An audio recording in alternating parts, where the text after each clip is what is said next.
Salut tout le monde, bienvenue dans la nouvelle saison de QLS. On est de retour avec mon gars Brad. C'est comment? T'es chaud? C'est l'heure. Enfin on est de retour.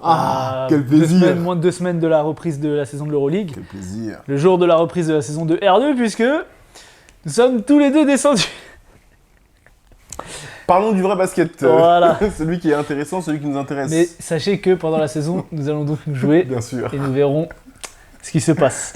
Il y a eu beaucoup de mouvements pendant l'été. On avait déjà fait une vidéo sur un peu les transferts à la mi-été, on va dire. Donc là, il y a pas mal de choses qui sont passées. On va un peu débriefer. On va pas parler de toutes les équipes. Il y a The Upset Media qui font des vidéos sur chacune des équipes. Donc si vous voulez aller, si par exemple vous êtes fan de l'Alba Berlin, on va pas en parler. Donc allez voir la vidéo de ceux qui en parlent. Nous on va pas en parler. Toi tu vas parler de l'Alba Berlin? Je ne sais pas, peut-être dans les joueurs à suivre. On va pas parler de l'Alba Berlin même dans les joueurs à suivre.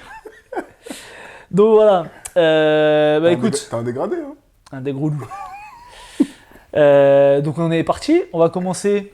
Tu veux commencer par les clubs français ou tu veux commencer par les favoris? Club français, ça part. Allez, on part sur les clubs français. C'est parti pour les clubs français.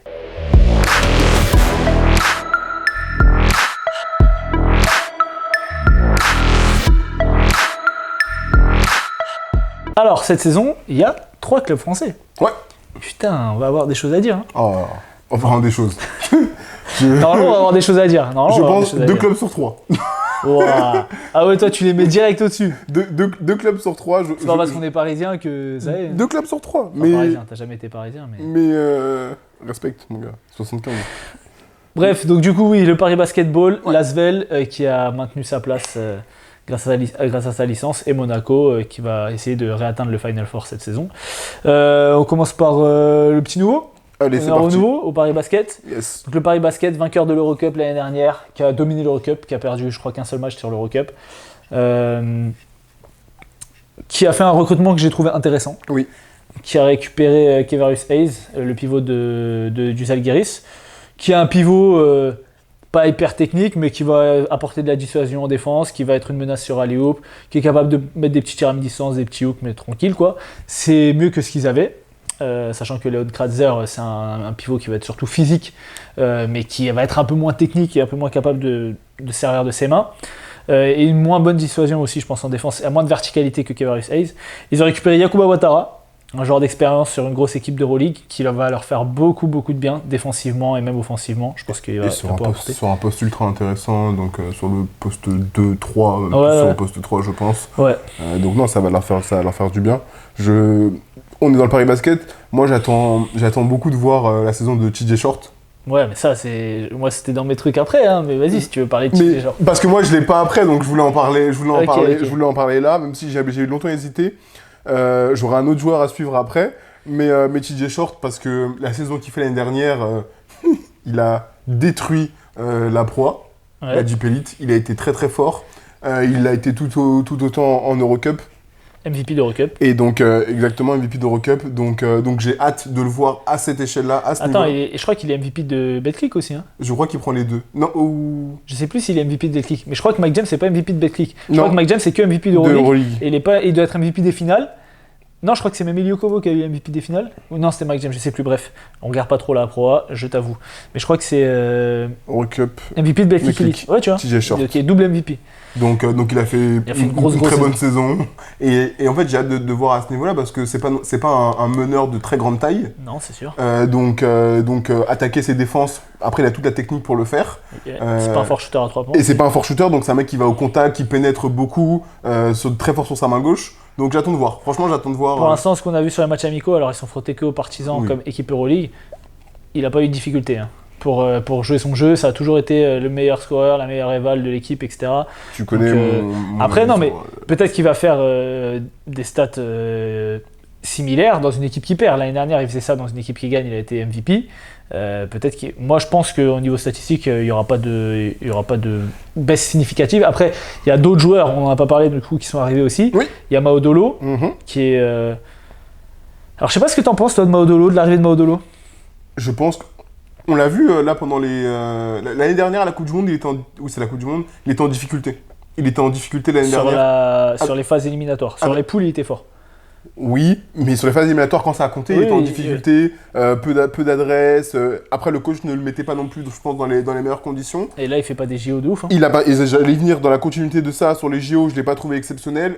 Pourtant, je pense que c'est un joueur qui peut apporter au Paris, je dis au Paris Saint-Germain, pas du tout, au Paris Basket. Je pense sincèrement qu'il peut. Je suis d'accord. Je pense que c'est un joueur qui peut apporter, mais aujourd'hui, je le mets pas devant TJ Short.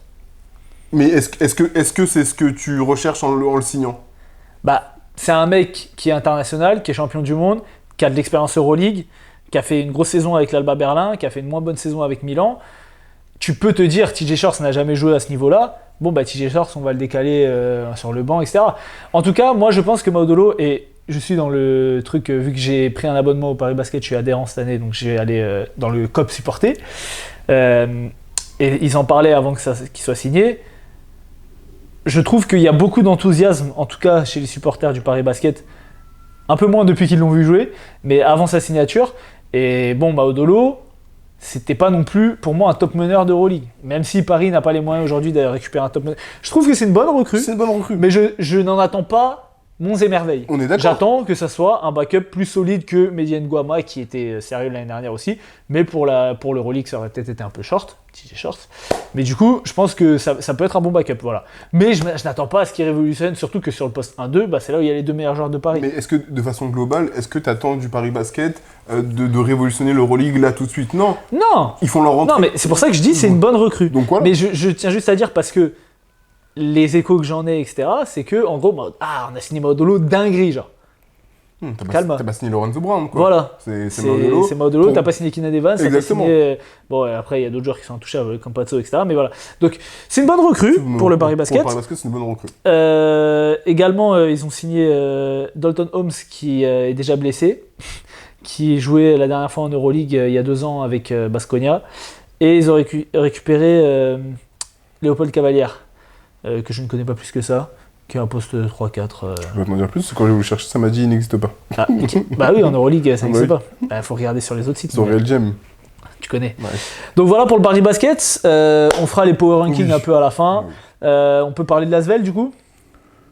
Tu veux pas commencer? Franchement, moi je vais être assez dur, je pense, avec l'Asvel. Alors qu'ils n'ont rien demandé à personne. Non, mais en fait, il y a une réalité économique. Oui, il y a une réalité économique qui fait qu'ils ne peuvent pas concurrencer les grosses équipes, les grosses écuries, forcément. Après, Tony Parker, il est multimillionnaire. Hein. C'est un autre sujet. Mais je pense qu'il y a une réalité économique qui joue beaucoup. Là, sur les arrivées qu'il va y avoir, il va y avoir Théo Malédon qui est de retour. Je pense que ça va leur faire grand bien. Je pense que ça va être très bien. Moi, j'attends de voir. Franchement, je ne l'ai pas mis dans mes joueurs à suivre, mais je vais vraiment regarder la saison de Théo Malédon parce que c'était un prospect de fou qui avait fait une très bonne première saison à OKC. Après, il a disparu complètement. Il a été trimballé de droite à gauche. Là, il revient. Il va avoir un rôle important dans une équipe qu'il connaît, puisqu'il y a déjà joué en Euroleague. De ce qu'il avait montré sur les matchs de prépa avec l'équipe de France, moi, j'avais été plutôt séduit. Donc, j'ai hâte de voir. Ouais, franchement, j'ai hâte de voir. Complètement, je suis d'accord. Donc, je pense que ça va être intéressant de voir ce qu'il donne. Après, derrière, il y a Paris Lee. Ouais, qui devait partir à Monaco. Finalement, l'Asvel a refusé. Voilà. Et après, ils ont d'autres recrues tels que Tariq Black, qui arrivent. Que je pensais beaucoup plus vieux, qui a que 32 ans, mais... C'est vrai. Je le voyais comme un mec de 37 piges. 35, 36, je te jure. Neil Sacco, aussi. Intéressant, ouais. Mais c'est léger. Après, ils ont recruté 2 mecs de NBA/G League, avec Admiral Schofield et Shaquille Harrison. Donc j'ai regardé un peu... Shaquille Harrison, ça m'a fait rire quand j'ai vu. C'est surtout un gros défenseur sur le poste 2. Et Admiral Schofield, c'est un poste 3 qui joue un peu avec Orlando cette année, qui peut shooter, qui peut jouer 3-4, on va dire. Il n'est pas très grand, il doit faire 2-3, je crois. Et qui est hyper agressif, costaud, voilà. Donc, qui va prendre et qui va, je pense, prendre un peu le rôle de un peu un profil à la KUG, mais bon, un peu plus mobile, tu vois. Donc voilà, après il reste Mba Ndiaye qui à mon avis sera titulaire sur le poste 4, Neil Sacco qui sera... Maintenant ça va être Tariq Black, je pense, le titulaire sur le poste 5. Et Geoffrey Lauvergne ne joue pas?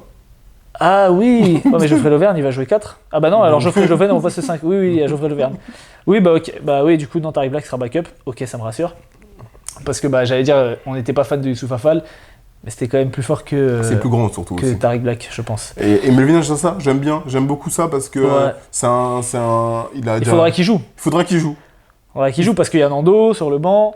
T'as après- Paris Limalédon sur la main, C'est t'as vrai. Nando sur le poste Mais 2. Nando est beaucoup sujet parfois aux blessures, Oui. etc. Donc je pense qu'à un moment, il aura sa chance. Et en plus, il a un bon physique pour pouvoir vraiment, je vais pas dire dominer, mais en tout cas pour essayer de proposer des bonnes Oui. choses sur le Après, relais. il a été drafté au deuxième tour par Dallas. Oui. Il avait pas fait une saison, il a fait une bonne saison l'année dernière à Saint-Quentin, mais c'était pas une saison. C'est parce que c'est un jeune joueur, ça reste un joueur Exactement. en développement. Donc je m'attends pas à ce qu'il domine, quoi. Non, mais qui puisse apporter Mais des qu'il puisse choses. apporter. Après, Lasvel, comme je disais, je m'en attends rien. Non, mais ce que je veux dire, c'est que Lasvel, l'année dernière, on n'en attendait rien. Oui. On peut dire que Chelsea a fait dominer, c'est un bien grand mot, mais Chelsea était le joueur phare de Lasvel l'année dernière et il a fait quand même une saison individuellement, statistiquement, qui était correcte, Oui, plus mais que correcte. Mais la saison de Chelsea. J'attends elle est pas très- ça, elle est j'attends très- pas ça de Melvin Agassa. Mais moi je parle. Là, oui, je suis d'accord. Mais Chelsea a fait une très très bonne saison. Il aurait mérité peut-être d'autres choses. Mais ça c'est un autre On sujet. est médaille olympique, mon gars, médaille d'argent. Bref, c'est un autre sujet. Mais j'attends rien de Lasvel. Comme l'année dernière, je les mets entre la 15e et la 13e place. Voilà. Donc, Ah bah déjà, c'est une progression. ils ont terminé 14e l'année dernière. Non, je sais pas, il y a 18 équipes, gros. Ils ont terminé 17e. Pardon, excuse-moi, c'est vrai. Oula, je suis fatigué. Je les mets entre la 18e et la 16e place. Ok, d'accord. Donc, voilà. Parce que je me disais, 13e, c'est c'était vrai. haut. Hein. J'attends absolument rien. Ok, et bah écoute, on passe sur Monaco. Allez, Monaco. Allez, Monaco. Alors, Monaco, le club de cœur de Brad, Alors, c'est pas du tout mon club. qui a eu une intersaison un peu bizarre. je trouve. Avant de rentrer dans les joueurs, c'est quoi ta première perception sur Monaco? Avant de rentrer sur les signatures qu'il y a Bah, pu- alors déjà, hier, ils ont joué le premier match, je sais pas si t'as vu le... J'ai t'as regardé vu un petit peu. Voilà, hier, ils ont joué le premier match du championnat de France, qu'ils ont perdu au buzzer, sur un tir au buzzer de Jerome Robinson. Bon, il manquait Mike James, mais quand même, avec l'équipe que t'as, je pense que tu dois pas perdre contre Saint-Quentin. Surtout premier match de la saison et tout. Après, Monaco, on sait que c'est une équipe, malheureusement, et je pense que c'est pour ça aussi qu'ils seront pas tout en haut, qui a tendance un peu à se voir pas trop beau, mais tu sais, vas-y, on est au-dessus, on se branle un peu, et vas-y, quand il y aura besoin de se sortir les doigts, on se sortira les doigts, quoi. Et moi, je les vois un peu comme ça. J'ai pas vu le match hier, parce que je sais plus ce que j'étais à la grille de Chaka, et du coup, mais j'ai regardé un peu le résumé. Bon, voilà. Après, ça va être difficile aussi de trouver une rotation à l'intérieur, parce que bah, t'as beaucoup de grands.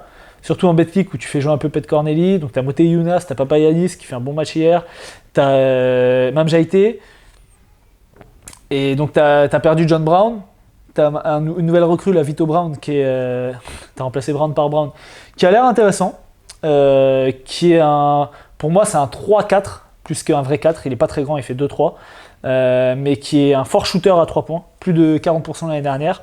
Et qui est assez mobile. Quand j'ai regardé un peu ses vidéos, il m'a un peu fait penser à Matenbaï. Alors je sais pas si tu as vu le highlight de Matenbaï qui est passé. C'était bien sale.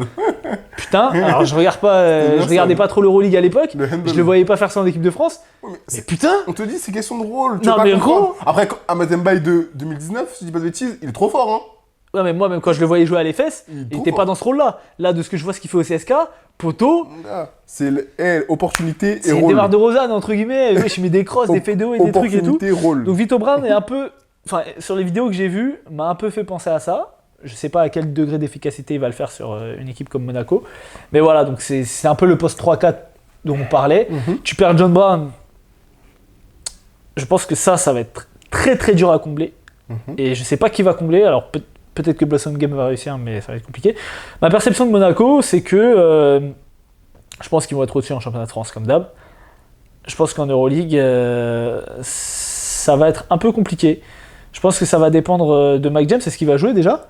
Parce que c'est quand même le MVP de la dernière saison Euroleague et que pour l'instant, bah, il est toujours blessé. Mais il doit revenir pour Ouais, mais bon, apparemment c'est le dos. mi-octobre, je crois. Bah, soi-disant, moi j'avais entendu, il devait revenir sur le premier match d'Euroleague déjà. Donc mi-octobre, ça veut dire qu'il rate le début. Donc à voir. Et est-ce qu'il reprend? Est-ce qu'il sera à 100%? Le dos, mi-octobre, c'est quand même dans, allez, 3 semaines, 1 mois. Tu peux pas trop savoir l'évolution du truc, ça veut dire. Ça veut dire que dans 3 semaines, ils peuvent te dire c'est encore 3 semaines. Sans Mike James, Monaco, ça sera pas la même équipe. Hein. Ok. Donc voilà. Pourquoi toi tu les vois comment? Moins fort que l'année dernière. Bah, Je sais que les je suis supporters parisiens disent ça aussi. Je sais que je suis très tranché, mais je les trouve vraiment moins forts que l'année dernière. Bah, ils perdent Jordan Lloyd, Exactement. ils perdent Kemba Walker. Non, ils perdent Donta Hall et John Brown. John Brown et Lloyd. Ouais.